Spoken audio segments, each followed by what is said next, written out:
Esizdami? Yoshligimizda qarindoshlarimizni uyga borgan 5-6 kun xuddi bir oydek o'tardi.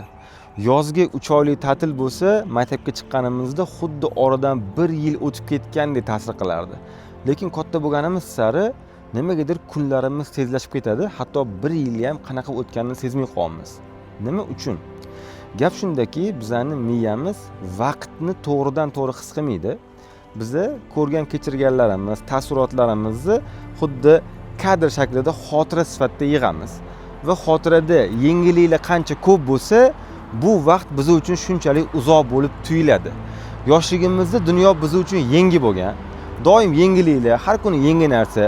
Katta bo'lganimiz sari lokatsiyamiz kengaygan, rayonimiz doirasiga, shaharimiz doirasiga chiqqanmiz, yangi ishlar, yangi o'qishlarga borganmiz va hayot biz uchun borgan sari uzundek tuyulgan. Lekin katta bo'lganimizdan keyin kunimizda nima bor? Oylab, yillab bir xil ish, o'qish bo'lishi mumkin, ovqatlanish, uxlash. Shuning uchun kunlarimiz borgan sari qisqarib ketayotganga o'xshab tuyuladi. Agar yana o'sha yoshligimizdagi kabi kunlarimizni uzoq qilishni xohlasak, biz hayotimizga yengillik qo'shishimiz kerak. Yangi hobbi bo'lishi mumkin, yangi bilimlar bo'lishi mumkin, yangi do'stlar bo'lishi mumkin, yangi sayohatlar bo'lishi mumkin.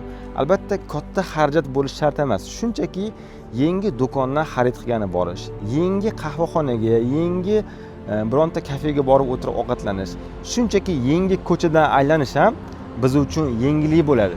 Miyamiz qachonki yangilik bo'lganda ko'proq ishlaydi, tafakkur qiladi, taassurot oladi. Mana shu taassurotlar bizning xotiralarimizni uzunroq qiladi, kunlarimizni qiziqarliroq, uzunroq va mazmunliroq qiladi.